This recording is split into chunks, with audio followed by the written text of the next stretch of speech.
Hey, good evening, Facebook family. Welcome to another episode of Marriage Mondays with Nick and Trina Brunson. Just want to thank y'all for coming in tonight and allowing us to share what the Lord has for us to give to you all tonight. So we just want to thank y'all for coming in on Mondays and sharing this moment with us. And we represent Crown Kingdom Cultural Center, where Bishop Finance Bush Jr. and Denise Bush are our pastors. And we represent the marriage ministry, and our goal is simply to provide information to help you make your marriage better. So if you would go ahead and share this information with others, anyone who you think might be interested, or if you want to post it on your Facebook page so that whoever wants to take part in seeing it can.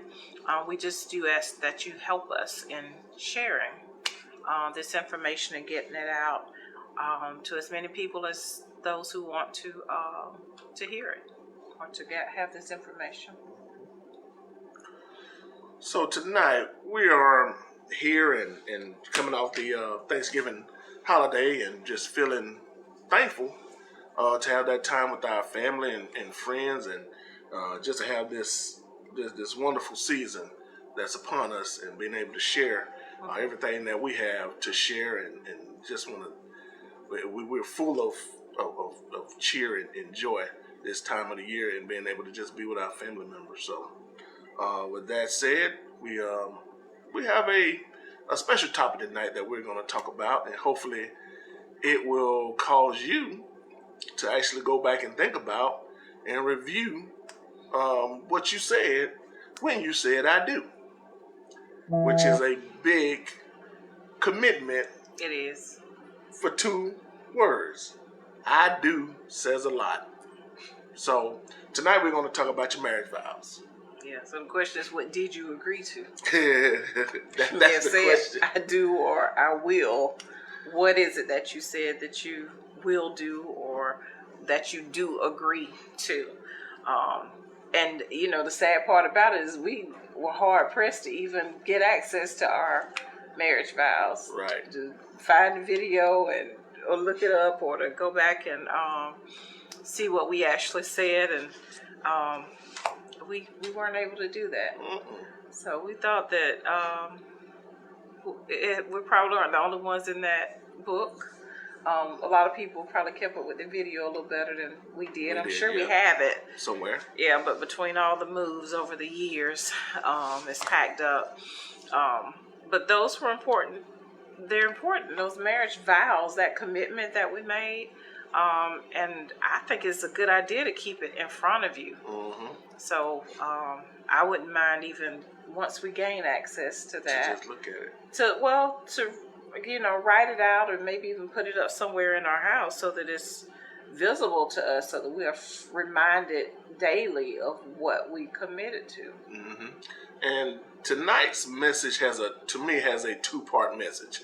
For those that are getting ready to get married, so you can understand what you're getting into, and for those that are married, remembering what you promised to each other. Right. So with that said, we're gonna talk about a very traditional marriage vow tonight. Mm-hmm. There are some couples that make their own vows and write them out, and then they present them in front of God and their family. Those are pretty special, but the traditional ones do serve the purpose to accomplishing what it needs to accomplish, for 2 people to come together and agree, and to be a part of a ceremony that brings 2 individuals together to basically leave and cleave. It's a leave and cleave ceremony. We know that the marriage vows are, there are certain components that are traditionally included in most, at least Christian, marriage vows.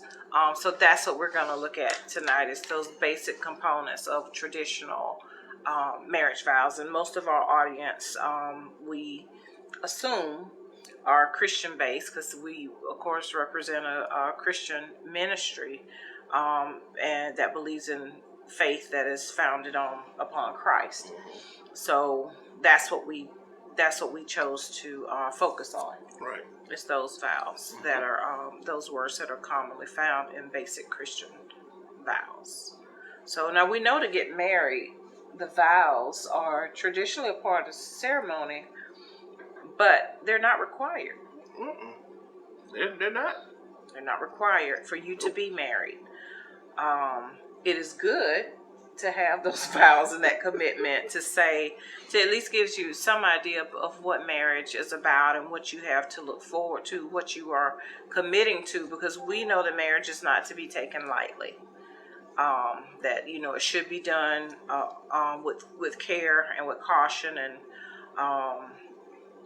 and so these vows, I think, emphasize the seriousness. Yeah, that's the word I want to use, the seriousness of that of the commitment. situation. Yes. Mm-hmm. Yeah. So, as we basically take this apart, each verse apart, we're going to discuss a little and try to give you some understanding about what you're actually committing to when you take these vows. So, you want to go ahead and start? Okay. You want me to just kind of go through the whole thing, or just? I mean, you can go through the whole thing, read it, and then we can just come back and take it apart. So the basic commitment that we're going to look at tonight says that I, Trina, take you, Nakia, to be my lawfully wedded husband. And of course, he would say the same thing, wife. To have and to hold from this day forward, for better, for worse, for richer, for poorer, in sickness and in health, until death do us part. So those are just the basic components of marriage vows. Right. And so tonight, this lesson may not be long and extended, but it has a point. And the point is that make sure you know what you're doing when you get into this situation and understand the gravity of what you're doing. Like in the first one, it says, "I take you," and it's not. And when you say "I take you," you have to actually say that person's name. Because it's personal to the two of you. To the two of you, and it's not "I take my mama and my dad in them." It's "I take Trina." And right there, that begins the separation of who you're actually committing to for the rest of your life. So when you say "I take that person," you are committing to her. Now, she comes with whatever she comes with.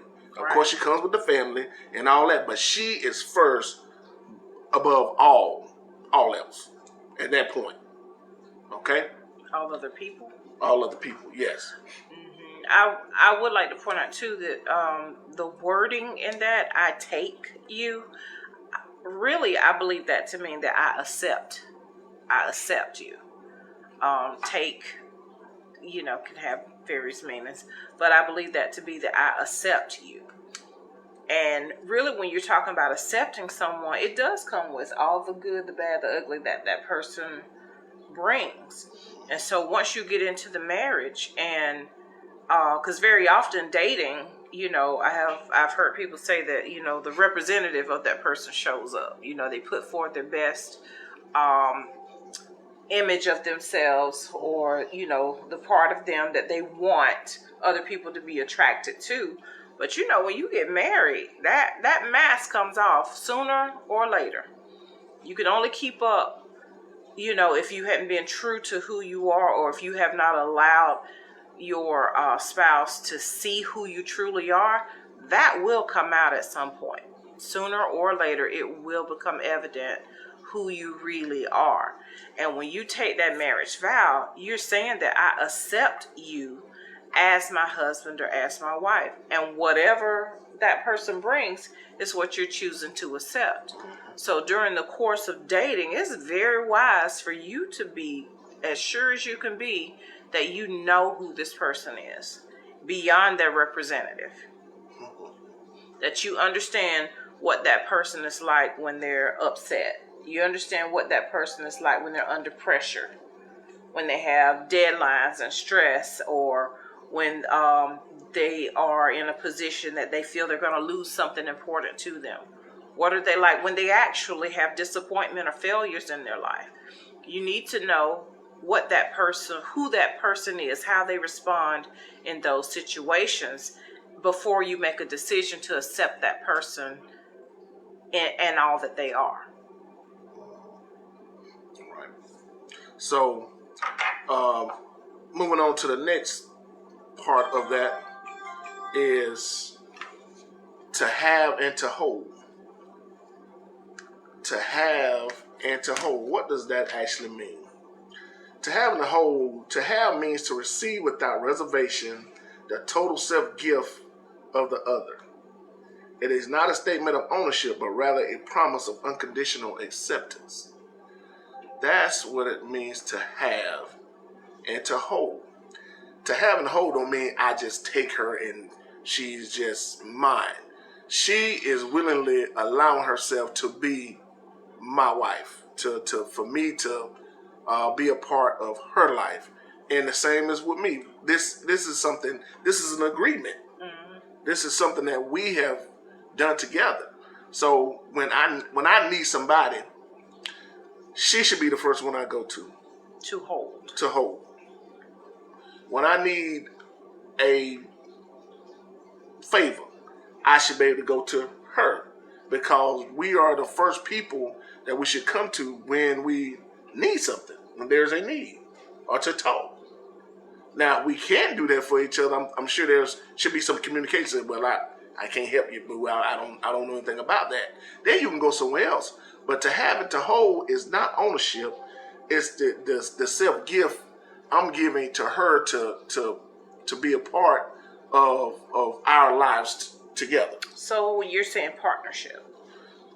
Basically saying, yeah.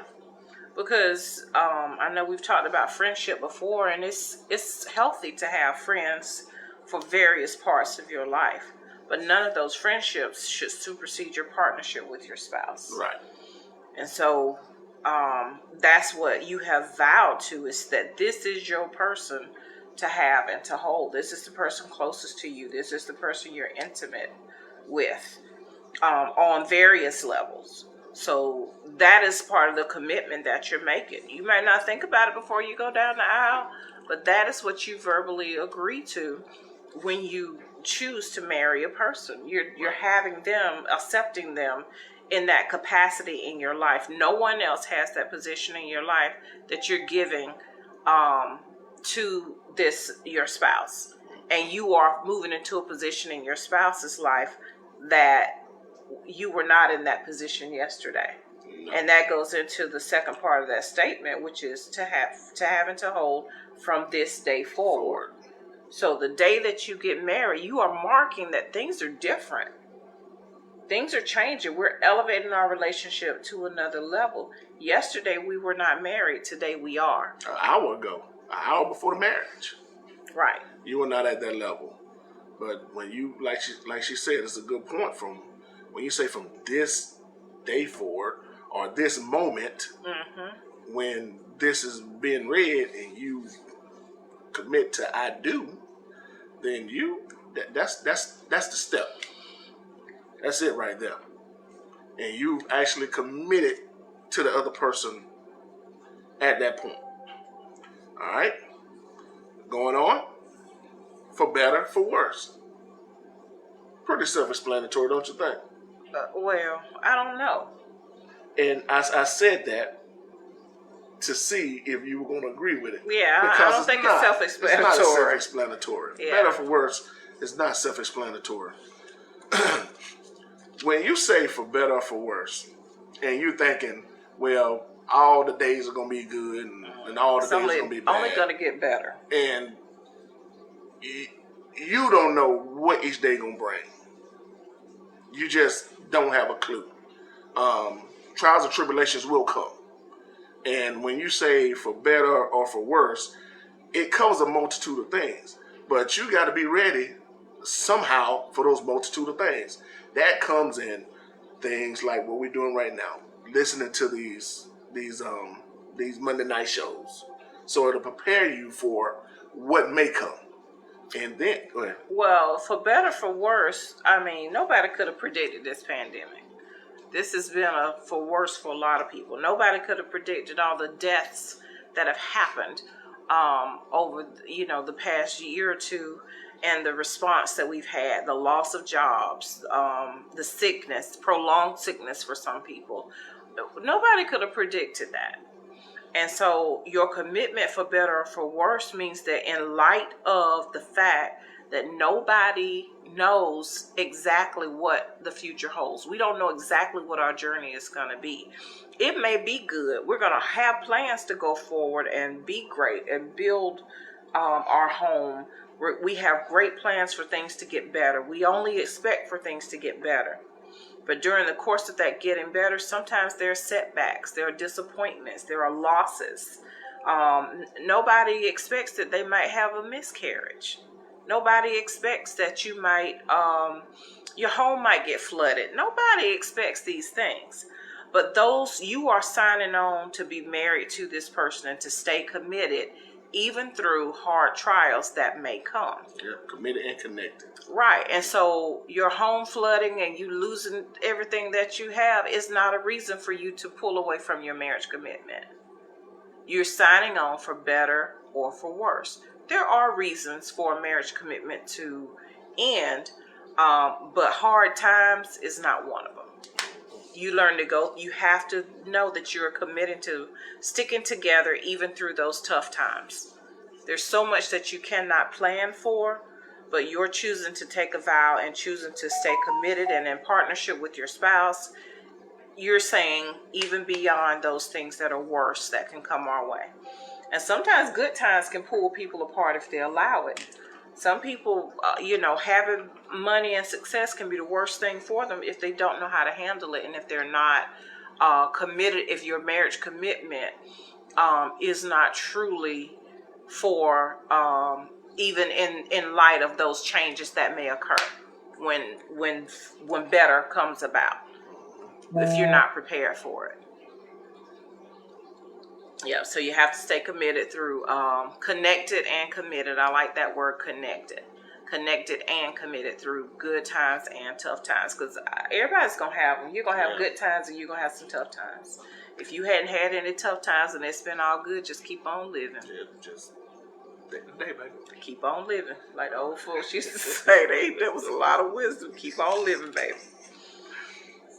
For richer or for poor. It's funny that is in the marriage vows. That's specifically related to money, I would think. Yeah. For richer, for poor. That indicates, acknowledging finances, because just like money can tear marriages apart. Right. Well, we know that's one of the main reasons that many marriages fall apart is related to finances. So that's important for the vows to say, whether we have or have not. That doesn't change our commitment to one another. Our commitment, our vow to one another, our vow before God goes deeper than what our finances look like at any given moment. We got to be better than that. Yeah, because one day you could be up financially, the next day the money may not be there. And, as long as you're in agreement about what happens with the finances, you won't have too many situations or issues. But if you are not in agreement with those finances and one of us wasted away without the consultation of each other, then that caused a problem when there's no communication about finances. So don't let money be the reason you with somebody. Don't let money be the reason you don't be with somebody. Yeah. So that's really an important point, because some people do find money to be a reason to be attracted to somebody, and we have to know that there's no guarantees that financial situation will stay the same. It can fluctuate. Mm-hmm. Yeah. So your commitment has to go beyond your finances. Right. And in sickness and in health.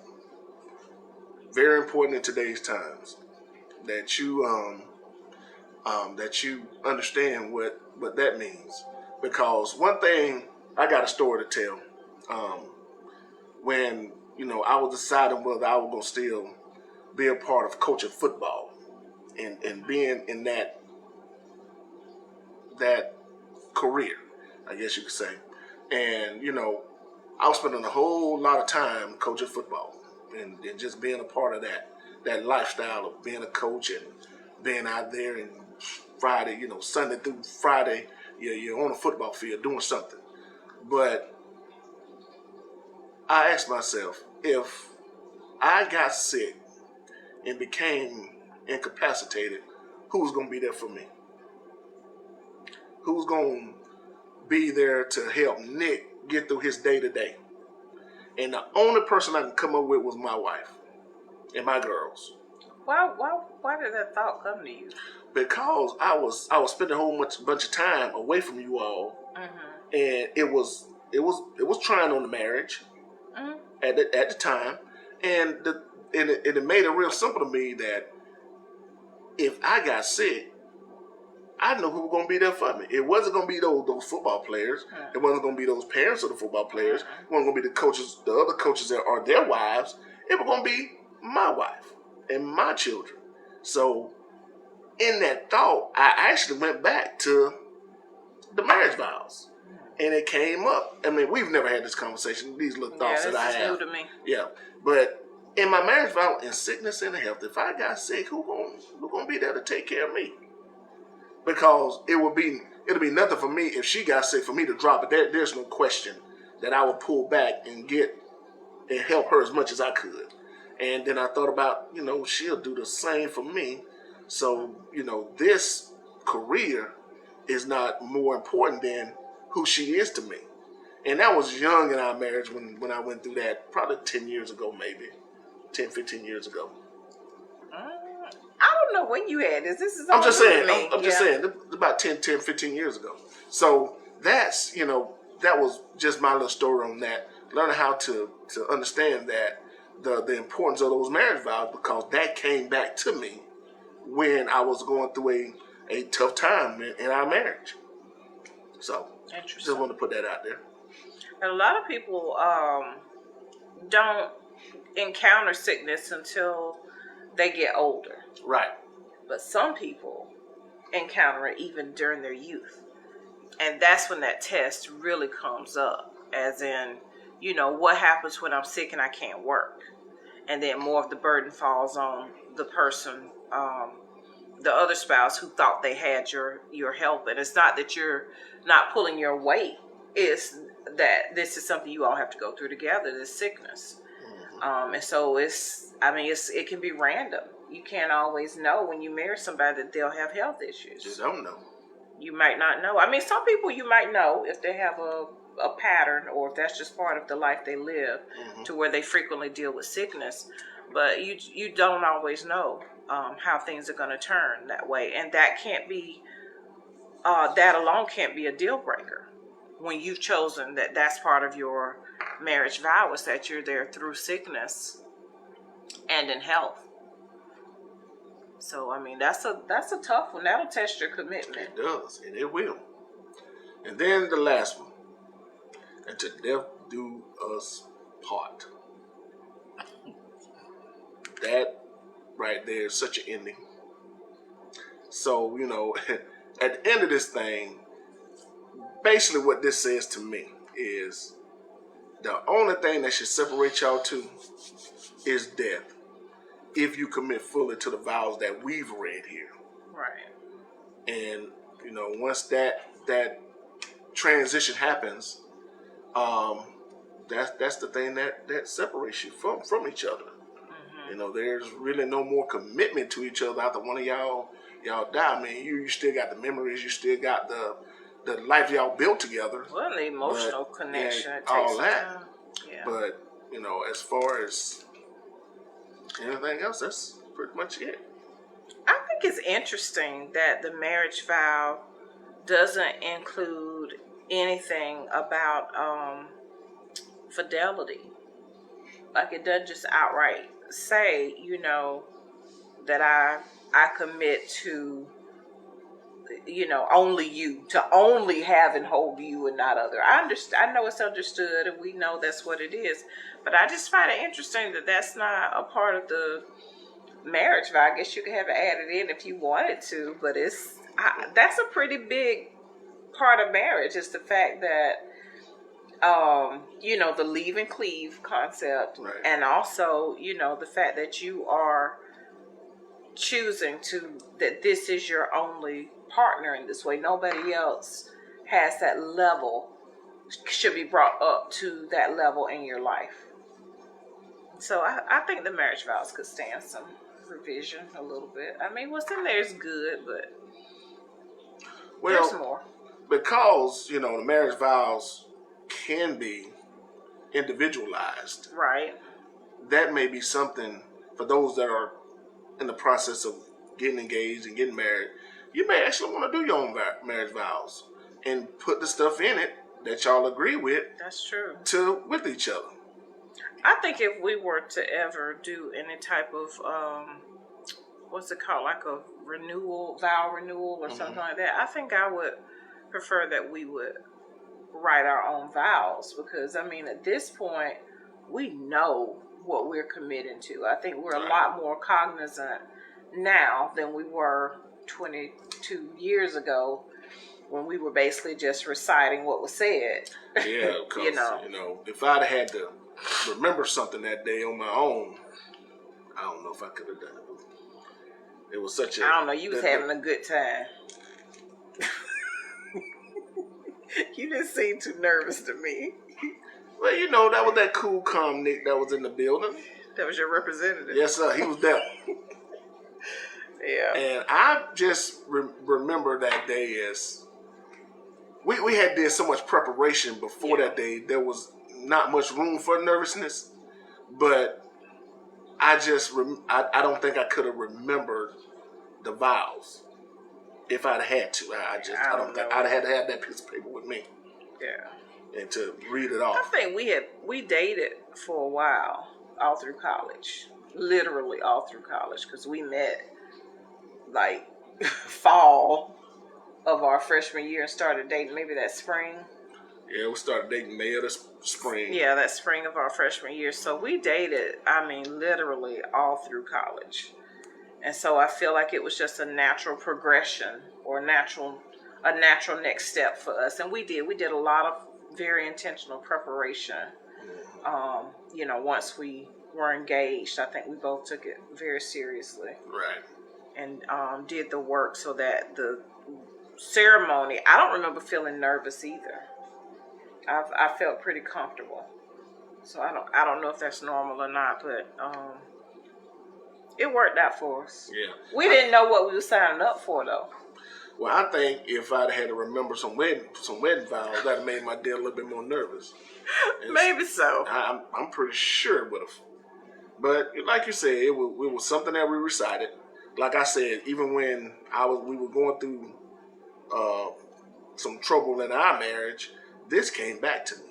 Well, that's good, because I ain't gonna lie, I don't think I ever really thought back to the marriage vows unless we were doing something specific related to marriage ministry. I don't think I really thought about what those vows meant. I mean, I knew in my heart that I was committed to you. Right. That was not, I never wavered on that. But to really pay attention to what we said and what we took a vow, a promise, an oath, almost, in front of God, including God. I mean, we were intentional about including God in that, and so I feel like I probably should have been more, put more gravity to it than what I did. So, you was serious the whole time. Oh yeah, dead serious. I mean, I was serious, but I think I was immature too. I don't think I didn't understand what, for better or worse, for richer or poorer, I didn't really understand, I think, the reality of what those things meant. And so as we went about life and we encountered some better and worse, some richer and poorer, right, then it was reality, and we had to face it. And I was committed enough to know that those things weren't going to break us up. The stuff that almost tore us apart had to do with personal growth and the lack thereof, and the two becoming one on a day-to-day basis. Those are the things that just about took us out. So it was never finances. It was never, the having to hold part. It was the day-to-day meshing two lives together. No infidelity. We didn't have all that.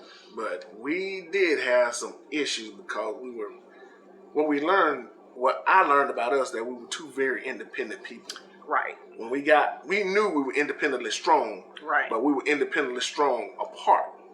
And so we had, like you say, we had to learn how to mesh that and learn how to become one. Mm-hmm.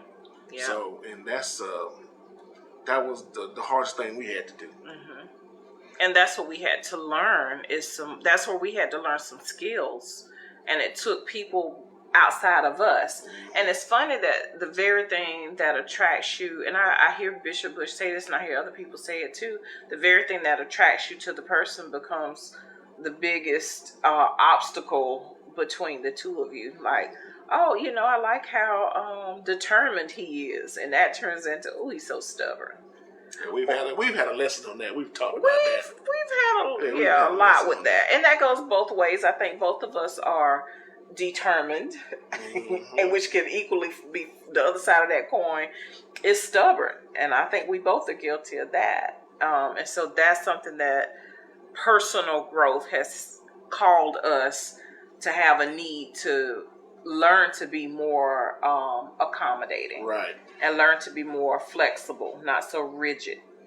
Learn how to quiet your spirit on that. Yes. Or listen to the Holy Spirit on that issue, because everything don't take you having to stand up and